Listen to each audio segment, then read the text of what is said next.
Mga ka-DIY, for today's video, ito na nga pala yung ating 60 volts na battery pack na ginamit natin sa ating DIY hybrid at saka e-bike. So, i-disassembled natin to kasi nga sira na yung tatlong cells nito. Pagka-disassembled natin mga ka-DIY ay i-repack natin siya. Gagawin natin 24 volt 8S2P mga ka-DIY. So, 16 pieces na Goshen 25AH yung ating gagamitin. So, ang gagamitin nga pala nating BMS para dito sa ating 8S 24 volt na battery pack ay ito, si Dali BMS. So, ang ganda nga pala nito mga ka-DIY, kulay black kasi siya. So, ayan no. So, smart BMS to, may Bluetooth na to mga ka-DIY.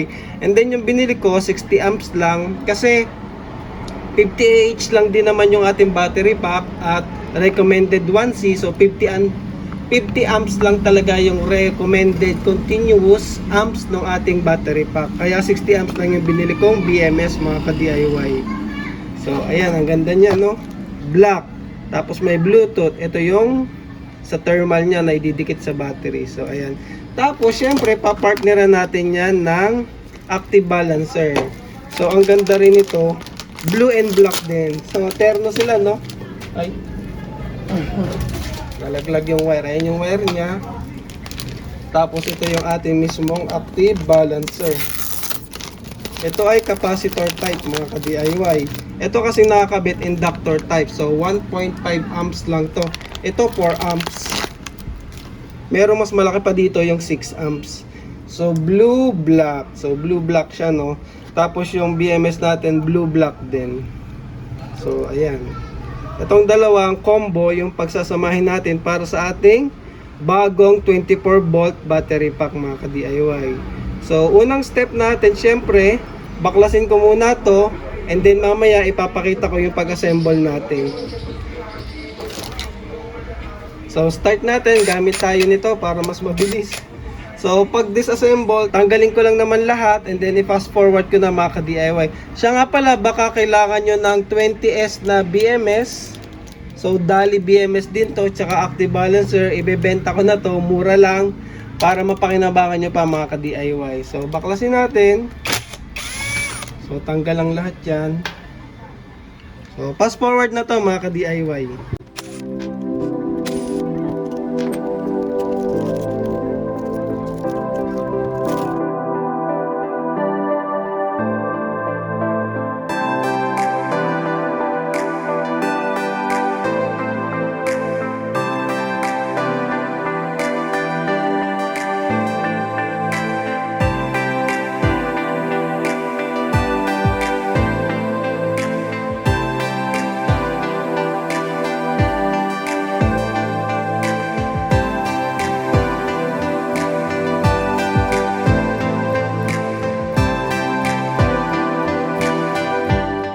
So, ayan mga ka-DIY, ito na yung ating battery pack na 8S 1, 2, 3, 4, 5, 6, 7, 8 2P kasi magka-parallel lang yung up tsaka baba na cells mga ka-DIY.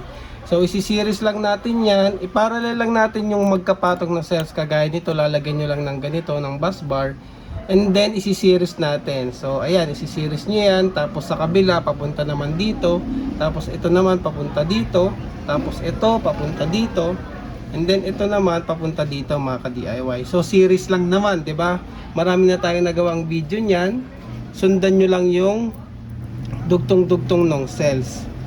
Ngayon ang problema ko, ito, hindi ko siya tinotodo na higpit ha, para lang maidikit. Manual ko yan hihigpitan kasi baka ma-over torque, masira yung ating battery mga ka-DIY. So, ang problema ko ngayon, mukhang kukulangin ako sa bus bars. Kasi binibilang ko, kulang mga ka-DIY. Yun pa lang sa pagsisiris, hindi ko na siya nilalagyan ng washer kasi makapal siya, dalawa kasi eh. Pero yung kabilang side, kahit lagyan nyo ng washer. So ganyan lang mag-series. Kabilang side muna yung sinisiris ko ngayon. So ayan.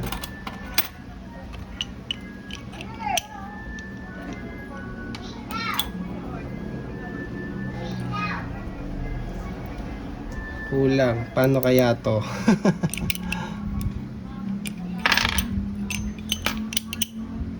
So, unahin natin tong taas. Tsaka hindi ko pa to hinihigpitan kasi nga ikakabit pa natin yung BMS. Bale, binubuo ko lang siya mga ka-DIY. Tapos yung mga cells pala nito, balance naman dahil nga may active balancer naman itong battery pack na to. Kaya hindi ko na kailangang i-rebalance. Balance na siya mga ka-DIY kasi nga yung tinanggal natin, meron siyang active balancer. Kahit maliit lang. So nagbabalance pa rin yun. Slowly lang mga ka-DIY. So ayan. Okay na tayo dito sa kabilang side, sa kabila naman.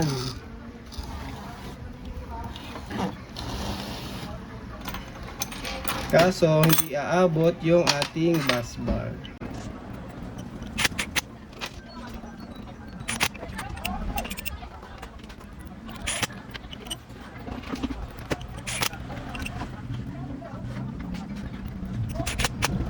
So ayan mga ka-DIY, nabuo ko na siya. So temporary lang to. Gumamit muna ako ng AWG-12 na wire para ma-series ko lang siya at saka yung isang parallel ng main negative. So temporary lang to ha. Umorder naman na ako nito mga ka-DIY. So temporary lang yan. Madali naman palitan yan. Pag dumating, ayusin na natin para lang matapos natin yung ating video. So kung i-check natin yung voltage natin, 8S, 24 volts. So dahil may charge siya, so nasa 26.7 volts. So goods mga ka-DIY. Ngayon ikakabit na natin yung ating BMS at saka active balancer. Ito yung wire ng ating active balancer mga ka-DIY. Kita nyo makakapal siya kasi nga 4 amps. Tapos sa packaging pala ng ating BMS, di ko pala napakita. So sa loob may manual yan, may sticker, tsaka may mga connector. So, legit na legit talaga siya.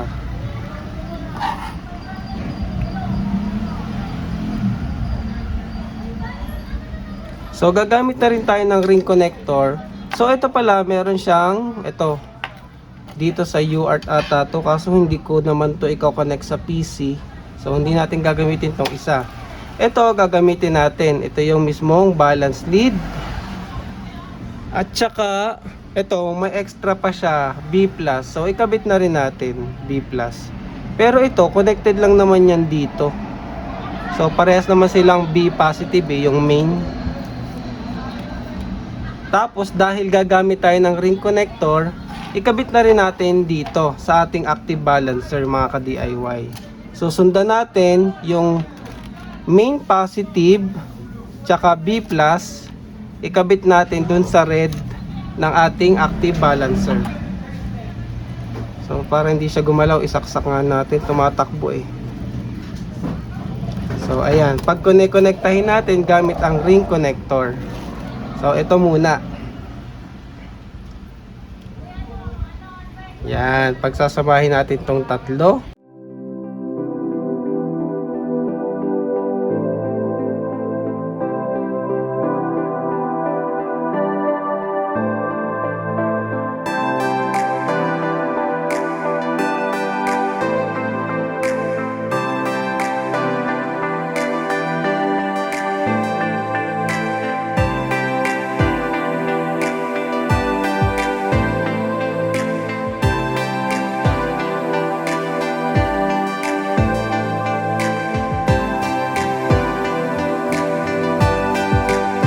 So ayan mga ka-DIY, na parallel na natin yung ating BMS tsaka active balancer wire. Tanggalin ko muna siya dito para maikabit na natin sa ating battery.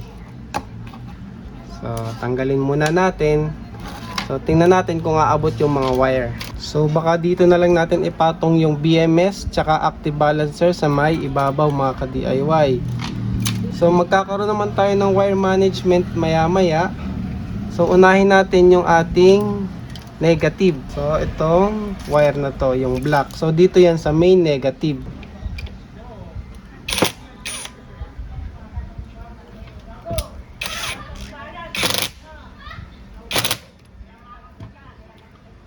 Tapos sumunod ay Ito naman sa kabila. So sumunod ay ito. Dito mga ka-DIY. Basta alternate lang ha.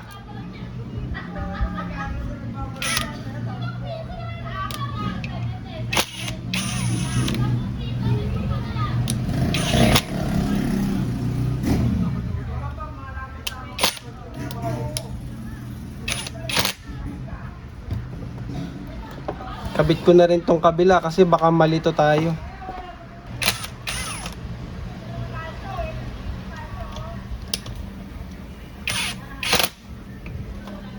After nito, ito naman mga ka-DIY.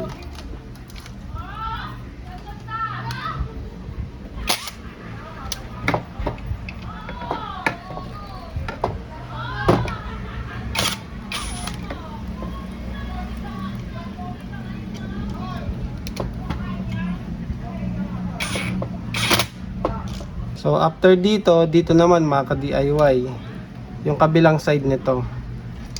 So itong battery, itong connector na to, itong wire na to. So sinunod ko na lang siya active balancer, mas maiksi kasi yung wire niya kaysa dun sa BMS.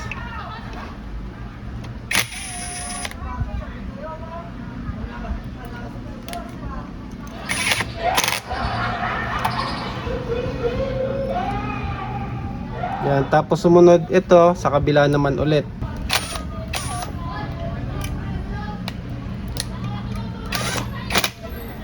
Tapos ito dito naman mga ka-DIY. So mukha lang siya makalat kasi mahaba yung wire, pero lilinis yan mamaya. Sundan nyo lang din yung wiring, meron naman kasamang manual yung BMS. So kung first time nyo lang kasi magbuo ng battery pack, baka malito kayo. Pero yung iba naman natin ka-DIY, sanay na dyan. And then ito naman, ayan, second to the last natin sa kabila ulit.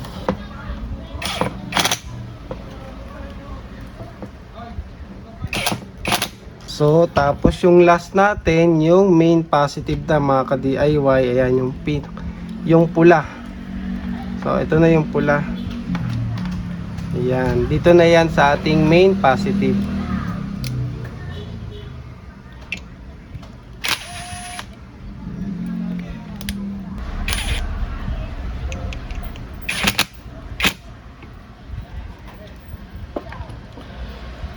So ayan na siya, ganyan siya kakalat. So i-organize natin yung ating wire. Organize natin mga ka-DIY. Pero ikabit muna natin yung ating active balancer at BMS. So gagamit tayo ng foam tape.